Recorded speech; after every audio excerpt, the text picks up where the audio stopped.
Welcome. So we are going to go ahead and start our Chapter 9 on personality disorders. There's going to be 7 modules in this particular um, chapter, and I'm going to go ahead and try to break them down every 10 to 15 minutes for these videos. I would highly advise that you have a chance to download the PowerPoint slides and take some notes. This is going to go also along with your textbook. So go ahead and use both those resources while you're watching these. And like I said, these are about 10 to 15 minutes in length. So let's go ahead and start talking about personality disorders and what exactly personality is to start with. And what we can see here is that personality disorders are enduring patterns of thinking and behavior that are going to define a person and distinguish him or her from other people. And all of the personality disorders are based on some sort of exaggerated personality traits that are frequently disturbing or annoying to other people. And I have there on the left-hand side what they call the big 5 personality disorders of openness to experience, conscientiousness, extroversion, agreeableness, neuroticism. And we'll go into a little more detail later on in these modules to talk about the personality traits. But if you think about if somebody's neurotic or a little bit anxious, if you exaggerate that, then you may have an actual personality disorder.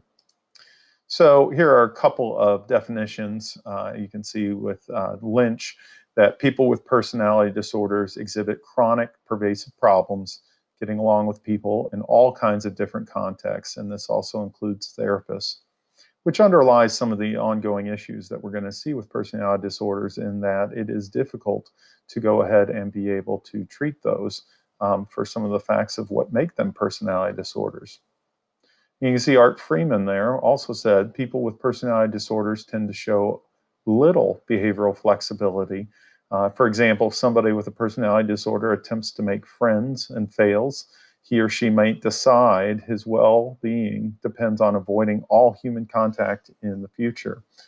Most don't try new behaviors, but they just continually repeat maladaptive ones.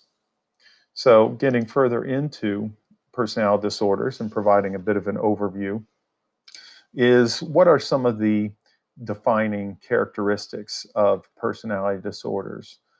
They're going to be evident in at least 2 or more domains. That includes your cognitive, your ability to think, the emotional responses. So a way that some people respond to common everyday issues is not necessarily the way that people with personality disorders are going to respond. Their interpersonal functioning, so social skills plays a big role here for an awful lot of the personality disorders we're going to be reviewing in this chapter. And then they may have impulse control issues. And obviously, you may be looking at this and going, well, we've talked about a lot of these, and we have in our prior chapters. And we'll go in as we get into more of these modules on personality disorders, see what makes those unique compared to some of the others that we've talked about. Now, the DSM-5 is going to also emphasize the duration of the pattern and the social impairment that are associated with these various traits that are in question. So how long does this occur? We all display some sort of personality disorders infrequently, but we don't usually have those persist for long periods of time. These are going to be sources of clinically significant distress or impairment. So these go on for a long time, and they're going to somehow impede on an individual's life, whether it's their own distress or it's the distress of others. And I think that's key, because we have some personality disorders that don't cause a lot of distress to the individual, but certainly have an impact on others. And about adolescence, even though we know in childhood personality begins to settle down, we typically don't see personality disorders until later on in adolescence and early adulthood. And then they tend to be stable for long periods of time. Now, personality disorders are a controversial category. They're not reliable. And by that, what we mean is if we get several professionals together, give them the same client and tell them, what do you think this person has? They're not going to be able to agree at a high enough level that we would expect compared to other psychological disorders that we've already gone over in this course.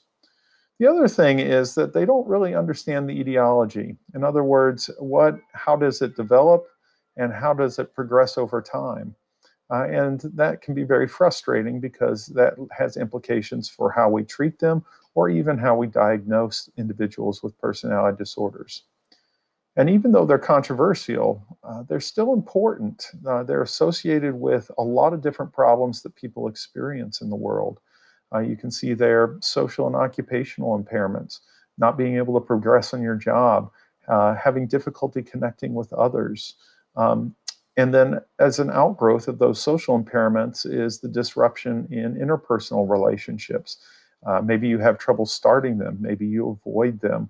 Maybe you start them, but then they blow up because of these personality traits. And you can imagine if it's impacting interpersonal relationships, it's going to lead to higher levels of marital discord along the way. And then we can also see in some types increases in violence or in other psychological disorders. So the reason we've devoted a whole chapter to personality disorders is that it has a significant impact. And as we'll be talking about towards the end of this chapter, it impacts an awful lot of the population in one way or another. Now, personality disorders, unlike other disorders, are something what we call egosyntonic patterns of behavior. Now, most of the ones that we've talked about already, such as anxiety disorders, major depression, these are what we call ego-dystonic. And ego-dystonic are people that are very distressed by the symptoms that they have and uncomfortable with situations. As you can see on the slide here with egosyntonic patterns of behavior, a lot of times those individuals don't view their thoughts and behaviors as unacceptable or abnormal.